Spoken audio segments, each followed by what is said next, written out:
I'm not ashamed to own my Lord, nor to defend his cause. Maintain the honors of his word, the glory of his cross.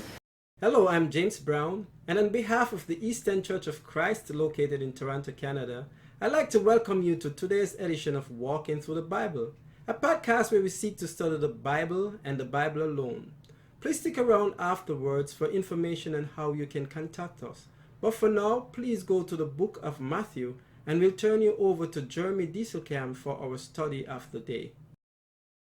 Thank you, James, and welcome to all of our viewers. This is the 8th lesson in our study of Matthew. Yesterday, we studied Matthew chapter 2, verses 13 to 18, discussing how Joseph, Mary, and Jesus had to escape to Egypt in order for Jesus to avoid being killed by Herod. If you missed that episode, you can find it and all of our other podcasts on multiple platforms by going to one of the different sites listed on the bottom of the screen. Today, we're going to begin with Matthew chapter 2, verse 19, and read through verse 23. The text that you'll see on the screen is from the New King James Version, but you're welcome to follow along with any version that you have. So let's now read Matthew chapter 2, beginning at verse 19. Now when Herod was dead, behold, an angel of the Lord appeared in a dream to Joseph in Egypt, saying, Arise, take the young child and his mother, and go to the land of Israel, for those who sought the young child's life are dead. Then he arose, took the young child and his mother, and came into the land of Israel. But when he heard that Archelaus was reigning over Judea instead of his father Herod, he was afraid to go there. And being warned by God in a dream, he turned aside into the region of Galilee. And he came and dwelt in a city called Nazareth, that it might be fulfilled which was spoken by the prophets, he shall be called a Nazarene. In the last episode, we had Joseph, Mary, and Jesus escaping to Egypt before Herod the Great killed all the male children 2 years of age and under in Bethlehem and the surrounding area. If you look to secular history, you do not find any evidence that Herod did this, although historians note that this would be in his character. This has caused some to discredit the story as mere fiction, but the Bible records this as history, so if it occurred, why would history not record it? Remember, Micah 5:2 says that Bethlehem was not a large city, and neither were its surrounding districts. People have assumed that Herod must have killed tens of thousands of children, but in all likelihood, the number of children Herod killed was in the hundreds, not in the tens of thousands. Since Herod was a ruthless man, such a killing on a small scale in such a small region would hardly make the news of the day, and as such, would not be expected to have been recorded. However, we can have confidence that this is what really happened because the enemies of Christians in the first century had these writings and never challenged that these events took place.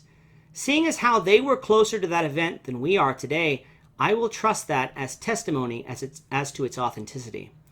So getting to today's reading, a little bit of time has passed and Herod has now died. How much time has passed, we're not quite sure, but Jesus is called a young child here and not a babe. So depending on how old Jesus was when he went down into Egypt, he could be at most 2 years old here. An angel again comes to Joseph in a dream and tells him to return to Israel, for Herod is now dead. Like the children of Israel in the Old Testament, Jesus wasn't to stay in Egypt forever.